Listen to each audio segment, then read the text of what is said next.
ஆண்டவராகிய இயேசு கிறிஸ்துவின் நாமத்தினாலே இந்த அருமையான காலை நேரத்திலே தேவனுடைய வார்த்தைகளை உங்களோடு பகிர்ந்து கொள்ள ஆண்டவர் கொடுத்த தருணத்திற்காக ஆண்டவரை நன்றியோடு துதிக்கிறேன். ஆண்டவரை நன்றியோடு ஸ்தோத்திரிக்கிறேன். விசேஷமாக இந்த காலை நேரத்திலே தேவனுடைய வார்த்தைகளை தியானிக்கும் முன்பதாக ஒரு நிமிடம் நம்முடைய கண்களை மூடி, ஆண்டவரே இந்த காலை நேரத்திலே நீர் என்னோடு கூட பேசும். ஆண்டவரே நீர் என்னோடு கூட இடைப்படும். இந்த நாள் எங்களுடைய வாழ்க்கையில் ஆசீர்வதிக்கப்பட்ட ஒரு நாளாக மாற்றித்தாரும் சற்று ஏசப்பட்ட கேட்கலாமா? எங்களை அதிகமாய் நேசிக்கிற எங்கள் மிகுந்த அன்பும் இறக்கமும் நிறைந்த சர்வ வல்லமையுள்ள பரமபிதாவே, ஆண்டவரே இந்த ஆசீர்வதிக்கப்பட்ட காலை நேரத்திற்காக உண்மை நன்றியுள்ள இதயத்தோடு துதிக்கிறோம், உண்மை ஸ்தோத்திரிக்கிறோம். கர்த்தர் எங்கள் மத்தியில் இருக்கிறபடியால் நமக்கு நன்றி செலுத்துகிறோம். இந்த புதிய நாளை எங்களுடைய வாழ்க்கையில கொடுத்திருக்கீங்க. இந்த நாள் எங்களுக்கு ஆசீர்வதிக்கப்பட்ட ஒரு நாளாக மாற்றித்தாங்க. உங்களுடைய சித்தம் செய்யக்கூடிய ஒரு நாளாக எங்களுக்கு மாற்றி தருவீராக. உடைய கிருபைகளோடு கூட இருந்து எங்களை தாங்கட்ட ஆண்டவரே, நீர் எங்களை வழி நடத்துவீராக. அன்பின் கருத்தில் தாழ்த்தி அர்ப்பணிக்கிறோம். மீட்பர் இயேசுவின் இனிய நாமத்திலே கேட்கிறோம் எங்கள் ஜீவனோட பரமபிதாவே, ஆமென். அருமையான தேவனுடைய பிள்ளைகளே, இந்த நாளிலே கூட நம்முடைய தேவனுடைய வார்த்தையை சங்கீதம் 37வது அதிகாரம் 4வது வசனத்துக்கு நேராக திருப்பிக் கொள்ளலாம். சங்கீதம் 37வது அதிகாரம் 4வது வசனம்.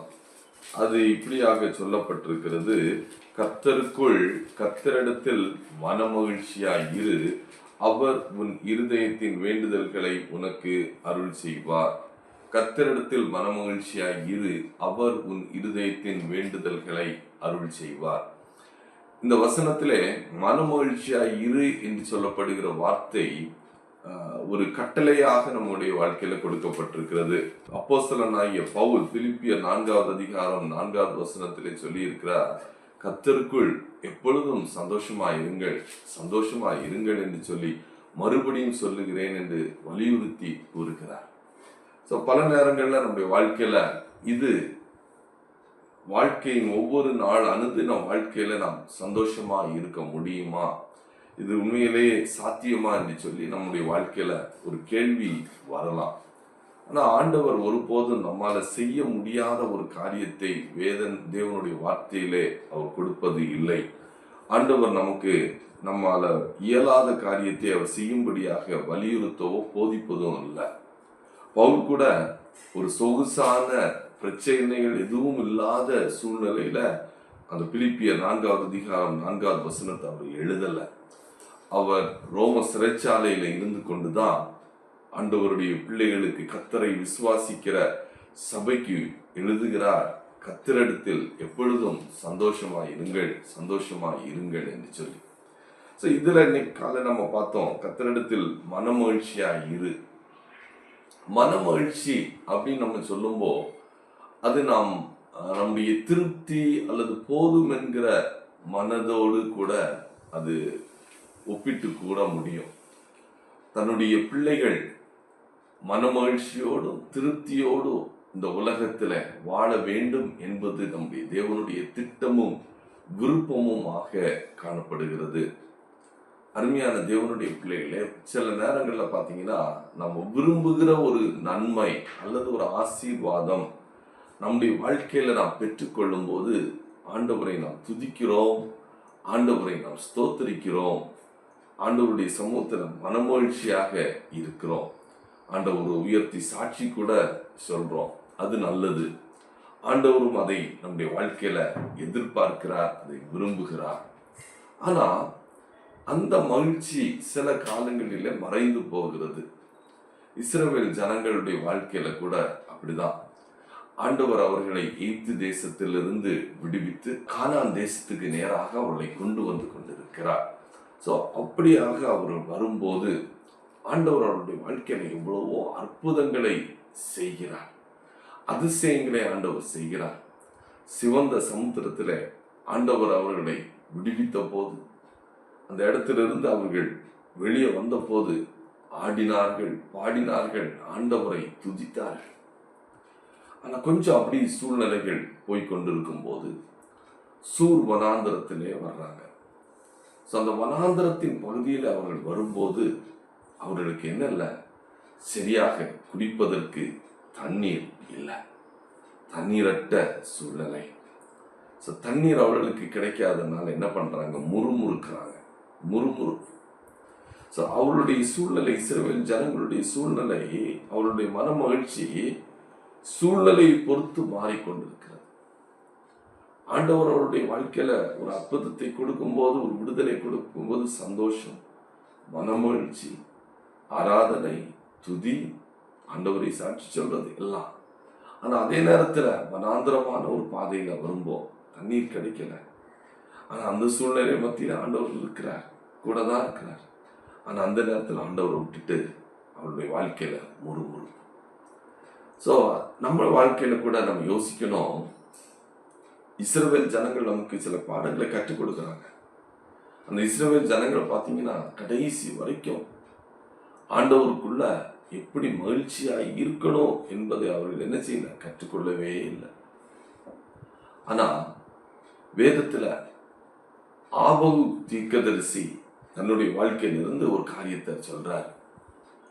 ஆபகுக் 3வது அதிகாரம் 17வது வசனத்தில் இருந்து 19வது வசனம் வரைக்கும் நீங்க பாத்தீங்கன்னா அவர் சொல்றாரு, என்ன சூழ்நிலை வந்தாலும் சரி, எப்படியெல்லாம் சூழ்நிலைகள் மாறினாலும் சரி, நான் எப்படி இருப்பேன், கர்த்தருக்குள்ள மகிழ்ச்சியாக இருப்பேன் அப்படி அவர் சொல்றார். அவர் சொல்லக்கூடிய காரியம், அத்திமரம் துளிர் விடாம போலாம், திராட்சை செடிகள்ல பழம் இல்லாம போலாம், ஒலிவ மரத்துல பலன் இல்லாம போலாம், வயல்கள் தானியத்தை விளைவியாம போலாம், கிடையில ஆட்டு மந்தைகள் முதலற்று போலாம், தொழுவத்துல மாடு இல்லாம போனாலும். பாத்தீங்கன்னா அவர் எதுவுமே எனக்கு இது இருந்தால், எனக்கு இது இருந்தால் நான் கர்த்தருக்குள் மனமகிழ்ச்சியா இருப்பேன்னு அவர் சொல்லல. திராட்சை செடியில பழம் இல்ல, அத்திமரம் துளிர் விடல, ஆட்டு மந்த எதையும் கொடுக்கல, தொழுவத்துல எந்த ஒரு காரியமும் இல்லை, எதுவுமே இல்லை, எல்லாம் இல்ல இல்ல இல்ல இல்ல. அவர் எந்த காரியத்தையும் இருக்கிறது சொல்ல, எதுவும் இல்லை. ஒலிவ மரத்துல பலன் இல்ல, வயல்கள்ல தானியம் விளையல, தொழுவத்துல மாடுகள் இல்லை, எதுவும் இல்லை. ஆனா நான் என்ன செய்வேன், கர்த்தருக்குள் மகிழ்ச்சியா இருப்பேன். எனக்கு அருமையான தேவனுடைய பிள்ளைகளே, ஆண்டவர் நம்முடைய வாழ்க்கையிலையும் இந்த ஒரு காரியத்தை எதிர்பார்க்கிறார். எந்த ஒரு சூழ்நிலையில நாம் இருந்தாலும் கர்த்தருக்குள் மகிழ்ச்சியாய் இருப்பது, கர்த்தருக்குள் மனமகிழ்ச்சியாய் இருப்பது உண்மையான மகிழ்ச்சி. கர்த்தர் என் பலன், அவர் என் கால்களை மான் கால்களை போலாக்கி உயரமான ஸ்தலங்களில் என்னை நடக்க பண்ணுவார் என்ற ஒரு விசுவாசம் நமக்கு வேணும். அவர் என் கூட இருப்பார், அதனால நான் கலங்கி போக வேண்டியது இல்லை, என் வாழ்க்கையில எந்த விதமான கலக்கமும் வேண்டாம் அப்படின்னு சொல்லி நம்முடைய வாழ்க்கையில சில தீர்மானங்களை நாம் எடுத்துக்கொள்ள வேண்டும்.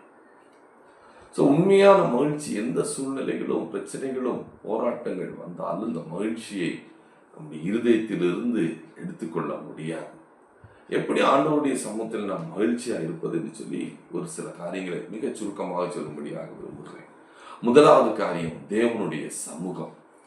சங்கீதம் 16வது அதிகாரத்தில் நாம் பார்க்கும்போது, சங்கீதம் 16வது அதிகாரம் 11வது வசனத்தை நாம் பார்த்தோம்னா அது அழகா சொல்லப்பட்டிருக்குது. சங்கீதம் 16வது அதிகாரம் 11வது வசனம், உம்முடைய சமூகத்தில் பரிபூர்ண ஆனந்தமும் உம்முடைய வலது பாரிசத்தில் நித்திய பேரின்பமும் உண்டு. அவருடைய சமூகத்திலே ஆனந்தம், அவருடைய வலது பாரிசத்திலே நித்திய பேரின்பம். அருமையான தேவனுடைய பிள்ளைகளே, பாடுகளும் பிரச்சனைகளும் துன்பமும் நிறைந்த இந்த உலகத்திலே உண்மையான நிரந்தரமான மகிழ்ச்சியை கொடுப்பது தேவனுடைய சமூகம் மட்டுமே. தாவீது ராஜாவை போல இக்கட்டுகள், இன்னல்கள், போராட்டங்கள், யுத்தங்கள், பலவிதமான சோதனைகள் என்று சொல்லி பல காரியங்களை சந்தித்த மனிதர்கள் வெகு சிலர் தான். ஆனா எந்த சூழ்நிலையாக இருந்தாலும், எந்த வேதனையாக இருந்தாலும் தேவனுடைய சந்நிதியில வரும்போது அவருக்கு ஒரு சமாதானமும் சந்தோஷமும் நிச்சயமாக இருந்தபடினாலதான் அவர் இப்படியாக எழுதி வைத்திருக்கிறார். ஜீவ மார்க்கத்தை எனக்கு தெரியப்படுத்தினீர் ஆண்டவரே, உம்முடைய சமூகத்தில் எனக்கு பரிபூர்ண ஆனந்தம் உண்டு. ஆண்டவருடைய சமூகத்துக்கு நேராக நாம் கடந்து வரும்போது ஆண்டவருடைய நன்மைகளை, ஆசீர்வாதங்களை நாம் பெற்றுக்கொள்ள முடியும். தேவனுடைய மகிழ்ச்சியை நாம் பெற்றுக்கொள்ள முடியும். கர்த்தருக்குள்ளே மனமகிழ்ச்சியாய் இருக்க முடியும். இரண்டாவதான காரியம் ஆண்டவருடைய வார்த்தை. தேவனுடைய வார்த்தை நம்முடைய வாழ்க்கையில இருக்குமானால், யோவான் 15வது அதிகாரம் 11வது வசனம் இப்படியாக சொல்லுகிறது, என்னுடைய சந்தோஷத்தை உங்களில் நிலைத்திருக்கும் போது உங்கள் சந்தோஷம் நிறைவாய் இருக்கும்படிக்கும் இவைகளை உங்களுக்கு சொன்னேன். என்னுடைய சந்தோஷம் உங்களில் நிலைத்திருக்கும்படிக்கும் உங்கள் சந்தோஷம் நிறைவாய் இருக்கும்படிக்கும் இவைகளை உங்களுக்கு சொன்னேன். அருமையான தேவனுடைய பிள்ளைகளே, ஆண்டவர் சொல்றாரு, சங்கீதம் 119வது அதிகாரத்துல பார்த்தோம்னா ஆண்டவருடைய வசனத்தினுடைய மகத்துவங்களை நம்ம அதில் பார்க்க முடியும். ஆண்டவருடைய வார்த்தை எப்படி நம்முடைய வாழ்க்கையில மகிழ்ச்சியை கொண்டு வருகிறது என்று சொல்லி பல வசனங்களை நாம் பார்க்க முடியும். சங்கீதம் 119வது அதிகாரத்துல 92வது வசனத்துல, அதே மாதிரி பார்த்தீங்கன்னா 24வது வசனத்துல, 50வது வசனத்துல, 111வது வசனத்துல, 162, இப்படிப்பட்ட ஒவ்வொரு வசனங்களையும் பார்த்தீங்கன்னா, உம்மது வேதம் என் மனமகிழ்ச்சியாய் இராதிருந்தால் என் துக்கத்திலே அழிந்து போயிருப்பேன். அருமையான தேவனுடைய பிள்ளையே, ஆண்டவருடைய வார்த்தை என் மனமகிழ்ச்சியாய் இருக்க வேண்டும். அதே மாதிரி பார்த்தீங்கன்னா, மிகுந்த கொள்ளையுடைமைகளை கண்டுபிடிக்கிறவன் மகிழுகிறது போல நான் உமது வார்த்தையின் மேல் மகிழுகிறேன் என்று சொல்லி சங்கீதம் 119 162வது வசனத்திலே பார்க்க முடியும். தொடர்ந்து நீங்க சங்கீதம் 119வது அதிகாரத்தை தியானித்து பார்த்தீங்கன்னா பல வார்த்தைகள், ஆண்டவருடைய வேதம் நம்முடைய வாழ்க்கையில் எப்படி மனமகிழ்ச்சியை கொடுக்கிறது, எப்படி ஆனந்தத்தை கொடுக்கிறது, எப்படி பேரின்பத்தை கொடுக்கிறது என்பதை நாம் அறிந்து கொள்ள முடியும். எனக்கு அருமையான தேவனுடைய பிள்ளைகளே, தேவனுடைய வார்த்தைகளுக்கு தியானிக்கும் போது, அவைகளுக்கு விட்டுக் கொடுக்கும் போது நம்முடைய வாழ்க்கையில மனமகிழ்ச்சி உண்டாகிறது. கடைசியா ஒரே ஒரு காரியத்தை சொல்லி முடிக்க முடியாது. தேவனுக்கு கீழ்ப்படிதல். நாம் தேவனுக்கு கீழ்ப்படியும் போது, அவருடைய கட்டளைகளுக்கு கீழ்ப்படிந்து நடக்கும் போது நம்முடைய வாழ்க்கையில உண்மையான சந்தோஷத்தை நாம் கண்டுகொள்ள முடியும். ஆண்டவருடைய சமூகத்தில் வரும்போது, ஆண்டவரே உடைய வார்த்தைக்கு நான் கீழ்ப்படிந்து நடந்தேன் ஆண்டவரே. சில நேரங்கள்ல சங்கீதம் 51வது அதிகாரத்துல பார்க்கிறோம், பாவம் வரும்போது ஆண்டவருடைய சந்தோஷத்தை இழந்து போகிறோம், சமாதானத்தை இழந்து போகிறோம். ஆனா பாவங்களை அறிக்கையிட்டு தேவன் மறுபடியும் ஒப்புரவாகி தேவனுக்கு நேராக நாம் மறுபடியும் திரும்பும் போது ஆண்டவர் தன்னுடைய ரட்சிப்பின் சந்தோஷத்தை மறுபடியும் நமக்கு தருகிறார். அருமையான தேவனுடைய பிள்ளையே, உங்க வாழ்க்கையில கூட ஆண்டவருடைய சந்தோஷத்தை பெற்றிராதபடிக்கு இந்த காலை நேரத்திலே மனமகிழ்ச்சியாக இராதபடிக்கு உங்க வாழ்க்கை இருக்குமானால் ஆண்டவருடைய சமூகத்துல இந்த காலை நேரத்துல உங்களுடைய பாவங்களை அறிக்கையிட்டு விட்டு கொடுங்க. ஆண்டவரே என்மேல் கரிசனையாக இருக்கும் சொல்லி, ஆண்டவரே எனக்கு உங்களுடைய மனமகிழ்ச்சி தாங்கன்னு சொல்லி கேட்கும்போது ஆண்டவர் நிச்சயமாக மறுபடியுமாக உங்களுக்கு அந்த சந்தோஷத்தை கொடுக்க வல்லமையுள்ளவராக இருக்கிறார். தேவன் தாமே நம்மோடு கூட இருந்து நமக்கு உதவி செய்ய போதுமானவராக இருக்கிறார். அப்படியே நம்ம கண்களை மூடி ஜெபிக்கலாமா? இந்த காலை நேரத்தில் ஆண்டவர் நமக்கு பேசின வார்த்தை மூலமாக கர்த்தருடைய சமூகத்துல நாம் மனமகிழ்ச்சியாக இருக்க வேண்டும். கர்த்தருடைய சமூகத்திலே நாம் மனமகிழ்ச்சியாக இருக்க வேண்டும். ஆண்டவரை பார்த்து கேட்கிறீங்களா? ஆண்டவரே உங்களுடைய சமூகத்துல எந்த சூழ்நிலையிலையும், ஆண்டவரே நெருக்கப்பட்ட சூழ்நிலையாக இருந்தாலும் சரி, என் வாழ்க்கையில பவுல் அப்போஸ்தலனை போல சிறைச்சாலை அனுபவத்தின் வழியாக, பாடுகளின் மத்தியில, நெருக்கங்களின் மத்தியில, சோதனைகளுக்கு மத்தியில, சோர்வுகளுக்கு மத்தியில சந்தோஷமா இருக்க கிருபை செய்யுங்க ஆண்டவரே. எதுல சந்தோஷம் தெரியுமா? கர்த்தருக்குள் சந்தோஷம், கர்த்தருக்குள் மன மகிழ்ச்சி. காலை நேரத்தில் ஆண்டவர்கிட்ட கேட்குறீங்களா? ஆண்டவரே, வாழ்க்கையில உமக்குள்ள சந்தோஷமா இருக்க எனக்கு கிருபை செய்யப்பா. உண்மையிலே சந்தோஷமா இருக்க எனக்கு கிருபை செய்யும். உமக்குள்ளாக நிலைத்து நிற்க எனக்கு கிருபை செய்யும். இஸ்ரவேல் ஜனங்களைப் போல நன்மையை பெற்றுக்கொள்ளுகிற நேரத்துல மாத்திரம் ஆடல், பாடல், கொண்டாட்டம், துதி, ஆராதனை, சந்தோஷம், சாட்சி என்று அல்ல, எந்த சூழ்நிலையிலும் எப்போதும் எங்கும் ஆண்டவரே உம்மை சந்தோஷப்படுத்துகிற பிள்ளைகளாக, உம்முடைய மகிழ்ச்சியினால் திருப்தியாக்கப்படுகிற பிள்ளைகளாக எங்களை நீர் மாற்றுவீராக, எங்களை நீர் மாற்றுவீராக. ஆபகு தீர்க்கதரிசி சொன்னது போல எங்க வாழ்க்கையில குறைவுகள் இருக்கலாம் ஆண்டவரே. நாங்க எதிர்பார்த்த நன்மைகள் கிடைக்காம இருந்திருக்கலாம் ஆண்டவரே. எதிர்பார்க்கிற ஆசீர்வாதங்கள் கிடைக்காம இருக்கலாம். நாங்க எதிர்பார்த்திருக்கிற வேலை கிடைக்காம இருந்திருக்கலாம். எதிர்பார்த்திருக்கிற சில திட்டங்கள், வழிகள் கிடைக்காம இருந்திருக்கலாம். ஆனா ஆபகு தீர்க்கதரிசி சொன்னது போல கர்த்தருக்குள் மகிழ்ச்சியாயிருப்பேன். கர்த்தரே நம்முடைய வாழ்க்கையில பலனாக இருக்கும்போது அவர் நம்மை உயர்ந்த ஸ்தலங்களில் கொண்டு போய் நிறுத்துவார். அருமையான தேவனுடைய பிள்ளையே, ஆண்டவருடைய சமூகத்துல நீ வர ஒன்றை விட்டு கொடுக்கிறியா? எல்லா சூழ்நிலையிலையும், எல்லா இடங்களிலும் தேவனுடைய சமூகத்தில் வரும்போது அது சந்தோஷமா இருக்கும், மனமகிழ்ச்சியை கொடுக்கும். ஆண்டவருடைய பிரசன்னத்தில் இருப்பதுல நமக்கு எவ்வளவு பேருக்கு சந்தோஷம். ஆண்டவரே, உங்க பிரசன்னத்துல என்ன மூடிக்கொள்ளும், உங்க பிரசன்னத்துக்குள்ளாக நீ மூடி மறைத்துக் கொள்ளும். ஆண்டவரேன்னு சொல்ல முடியுமா? ஆண்டவரேன்னு சொல்றீங்களா? ஆமென் ஆண்டவரே, நன்றி தகப்பனே. அதே வண்ணமாக தேவனுடைய வார்த்தையை படிக்கும்போது அது நம்முடைய இருதயத்தில் மனமகிழ்ச்சியை உருவாக்கி கொடுக்கிறது. அது நம்முடைய இருதயத்துக்குள்ளே சந்தோஷத்தை கொடுக்கிறது, சமாதானத்தை கொடுக்கிறது.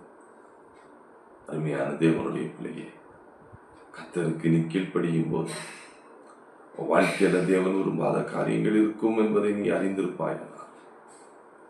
தேவன் விரும்பாத குணாதிசயங்களும் வாழ்க்கையில் இருக்கும்னு சொல்லி பரிசுத்த ஆவியானவர் நோடு கூட ஈடுபடுவாரானால் அவைகளை மறைக்காதபடிக்கு தேவனுடைய சமூகத்திலே அறிக்கையிட்டு, ஆண்டவரே, வாழ்க்கையை ஒரு விசை கூட உடைய கருத்துல ஒப்புக் கொடுக்கிறேன். ஆண்டவரே, என் பாவங்களே எனக்கு மன்னியும், என் மீறுதல்களே எனக்கு மன்னியும், உடைய பிள்ளையாக என்னை ஏற்றுக்கொள்ளும் என்று சொல்லி ஆண்டவருடைய சமூகத்துல ஒரு விசை கூட உங்களை விட்டு கொடுத்தீங்கன்னா ஆண்டவருடைய மனமகிழ்ச்சி உங்களுடைய இருதயத்தின் ஆழத்துல இருக்கும். அல்லேலூயா.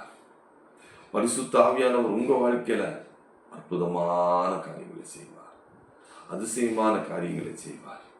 அவர் உங்களை விட்டு விலக மாட்டார், அவர் உங்களை கைவிட மாட்டார். அப்படியே நம்ம ஜெபிக்கலாமா? இல்லை, அதிகமாய் நேசிக்கிறீங்களா? இறக்கம் நிறைந்த சர்வ வல்லமையுள்ள பரமபிதாவே, ஆண்டவரே, ஆசீர்வதிக்கப்பட்ட நாளுக்காக உம்மை நன்றியோடு துதிக்கிறோம். கர்த்தருடைய மன மகிழ்ச்சி எங்களுடைய வாழ்க்கையில உண்டாகட்டும். கர்த்தருடைய மன மகிழ்ச்சியினால் எங்களை திருப்தியாக்கும். எல்லா சூழ்நிலைகளையும் உம்மை துதிக்கக்கூடிய துதியை எங்களுக்கு கொடுப்பீராக. அப்பா, உம்முடைய கிருபை எங்கள் மேல் இருக்கட்டும், உம்முடைய ஆசீர்வாதம் எங்கள் மேல் இருக்கட்டும், பாதுகாத்துக் கொள்ளுவீராக. அருமையான பிள்ளைகள், வாரத்தின் முதல் நாள் கையிட்டு செய்கிற பிரயாசங்கள், வேலைகள் எல்லாவற்றிலும் உடைய கரம் கூட இருந்து அவளை மகிழ்ச்சியாக்குவீராக, சந்தோஷப்படுத்துவீராக. போக்கிலும் வரத்திலும் கூட இருந்து வழி நடத்துவீராக. படிக்கிற பிள்ளைகளுக்கு நல்ல ஞானத்தை கொடுப்பீராக. கர்த்தருடைய ஆசீர்வாதம் பிள்ளைகள் மேல் இருக்கட்டும். கர்த்தருடைய ஆசீர்வாதம் நிலைவரமாக தங்கட்டும். கர்த்தர் போதுமானவராக இருந்து வழி நடத்துவீராக. நன்மையான பாதையில நீ கூட இருந்து வழி நடத்துவீராக. பிறந்த நாட்கள், திருமண நாட்களை ஆண்டவரே சந்தோஷத்தோடு ஆண்டவரே இந்த நாளில அனுசரிக்கிற பிள்ளைகளுக்காக ஜெபிக்கிறோம். அருமையான பிள்ளைகளுக்கு உன்னுடைய ஆசீர்வாதம் உண்டாகட்டும். அருமையான பிள்ளைகள் மேல் உன்னுடைய கரம் இருக்கட்டும். கர்த்தருடைய பாதுகாப்பு அருமையான பிள்ளைகளை கூட இருந்து தாங்கி வழி நடத்தட்டும். ஏசப்பா, நீர் எங்களோடு கூட இருக்கிறீர், அதற்காக உங்களுக்கு நன்றி செலுத்துகிறோம். கர்த்தருடைய பிரசனம், எங்களுடைய மகிமையின் கரம் எங்களோடு கூட இருப்பதற்காக நன்றி செலுத்துகிறோம். பலவீனத்தோடு இருக்கிற பிள்ளைகளை உடைய கருத்துல ஒப்புக் கொடுக்கிறோம். ஆண்டவரே, உம்முடைய பலனை நீர் கொடுப்பீராக, உம்முடைய ஆரோக்கியத்தை கொடுப்பீராக, பரிபூர்ணமான சுகத்தை கொடுப்பீராக, பரிபூர்ணமான சந்தோஷம், பரிபூர்ணமான ஆரோக்கியம் பலன் உண்டாகட்டும். கர்த்தருடைய கரம் கூட இருந்து வழி நடத்தட்டும். கர்த்தத்தாமே அவர்களோடு கூட இருந்து ஆசீர்வதிப்பீராக. பெரிய காரியங்களை செய்யாண்டவரே, உம்முடைய அற்புத கரத்தை தொட்டு ஆண்டவரே அருமையான பிள்ளைகள் சுகம் பெறுவார்களாக, பலன் அடைவார்களாக. உடைய கருத்துல தாழ்த்தி அர்ப்பணிக்கிறோம். ஆண்டவரே, உடைய கருத்துல தாழ்த்தி அர்ப்பணிக்கிறோம். குடும்பத்திலே குறைவுகள், ஆண்டவரே கடன் பிரச்சனைகள், அருமையான பிள்ளைகள் பலவீனத்தோடு கலக்கத்தோடு சோர்வோடு இருப்பாங்கன்னா ஆண்டவரே இந்த நேரத்திலே நீர் அவருடைய வாழ்க்கையில ஒரு மாற்றத்தை கொடுப்பீராக, விடுதலை கொடுப்பீராக. உம்முடைய பிரசன்னத்தினால் அவர்களை திருப்தி ஆக்குவீராக. உம்முடைய கரம் அவர்களோடு கூட இருந்து அவர்களை வழி நடத்த எங்களை தாழ்த்தி அர்ப்பணிக்கிறோம். கர்த்தருடைய மாறாத பிரசன்னத்துக்குள்ள எங்களை விட்டு கொடுக்கிறோம். கர்த்தர் மகிமைப்படுவீராக, பெரிய காரியங்களை செய்வீராக, அற்புதத்தை பெற்றுக்கொள்ளக்கூடிய கிருபை கொடுப்பீராக. உம்முடைய அற்புதத்தை அவர்கள் சுதந்திரித்துக் கொள்ளட்டும். ஆண்டவரே, சுதந்திரித்துக் கொள்ளட்டும். கர்த்தர் தாமே கூட இந்த வழி நடத்துங்க. ஆண்டவரே, இந்த நாள் முழுவதும் உம்முடைய கருத்துக்குள்ளாக ஒப்பு கொடுக்கிறோம். எந்தெந்த இடங்களுக்கு போகிறோமோ எல்லாவற்றிலும் ஆண்டவரே பாதைகளை நீர் செவ்வையாக்கி கொடுப்பீராக. எங்களுக்கு பாதைகளை ஆயத்தப்படுத்தி கொடுப்பீராக. வழிகளை நீர் உருவாக்கி கொடுப்பீராக. எல்லாருடைய கண்களிலையும் தயவும் இரக்கத்தையும் கிடைக்க பண்ணுவீராக. உம்முடைய கரம் எங்களோடு கூட இருக்கட்டும். உம்முடைய ஆசீர்வதிக்கிற கரம் எங்களோடு கூட இருக்கட்டும். பலப்படுத்துவீராக. அன்பின் கருத்துல தாழ்த்தி அர்ப்பணிக்கிறோம். ஆண்டவரே, உம்முடைய வருகைக்கு எங்களை ஆயத்தப்படுத்தும். உம்முடைய கரம் எங்களோடு கூட இருக்கட்டும். ஆண்டவரே, உம்முடைய சமூகத்திலே எங்களுக்கு ஆனந்தம் உண்டு. உம்முடைய வார்த்தையிலே எங்களுக்கு ஆனந்தம் உண்டு. உமக்கு கீழ்ப்படிந்து நடக்கும்போது எங்களுடைய பாவங்களை நாங்கள் அறிக்கையிட்டு உமக்கு நேராக திரும்பி உமக்கு கீழ்ப்படியும் போது எங்களுடைய வாழ்க்கையில ஆனந்தத்தையும் மனமகிழ்ச்சியும் கொடுக்கிற அன்புக்காக நன்றியோடு துதிக்கிறோம். கர்த்தத்தாமே எங்களோடு கூட இருந்து ஆசீர்வதிப்பீராக. மீட்பர் இயேசுவின் இனிய நாமத்திலே கேட்கிறோம், ஜீவனுள்ள பரமபிதாவே, ஆமென், ஆமென். எல்லாருமாக இணைந்து சொல்லலாம். என் ஆத்துமாவே கர்த்தரை ஸ்தோத்திரி, முழு உள்ளமே அவருடைய பரிசுத்த நாமத்தை ஸ்தோத்திரி. என் ஆத்துமாவே கர்த்தரை ஸ்தோத்திரி, கர்த்தர் செய்த சகல உபகாரங்களை மறவாதே. அவருடைய கிரமங்களை எல்லாம் மன்னித்து நோய்களெல்லாம் குணமாக்கி உன் பிராணனை அழிவுக்கு விலக்கி மீட்டு உன்னை கிருபையினால் இரக்கங்களினாலும் முடிசூட்டி நன்மையினால் உன் வாயை திருப்தியாக்குகிறார். கழுகுக்கு சமானமாய் உன் வயது திரும்ப வாழ வயது போல் ஆகிறது. ஆமே, ஆமே. கர்த்தர் தாமே ஒவ்வொருத்தரையும் ஆசீர்வதிப்பாராக. அவர் கர்த்தருடைய மனமகிழ்ச்சி நம்முடைய வாழ்க்கையில உருவாகுவதாக. கர்த்தருடைய சமூகத்துல காத்திருப்போம். கர்த்தருடைய சமூகத்தை நாடி தேடி அவருடைய சமூகத்துல காத்திருக்கும் போது அவர் நம்முடைய இருதயத்திலே மனமகிழ்ச்சி கொடுப்பதற்கு வல்லமையுள்ள தேவனாக இருக்கிறார், போதுமானவராக இருக்கிறார், அற்புதங்களை செய்கிற தேவனாக இருக்கிறார். அவருடைய வார்த்தைகளை தியானிங்க. அவருடைய சமூகத்துல கீழ்ப்படிந்து விட்டு கொடுக்கும் போது கர்த்தர் தாமே உங்க வாழ்க்கையை மனமகிழ்ச்சி நிறைந்ததாக, இன்பம் நிறைந்ததாக, மதுரமானதாக மாற்றி கொடுப்பாராக. God bless you. Amen. Amen.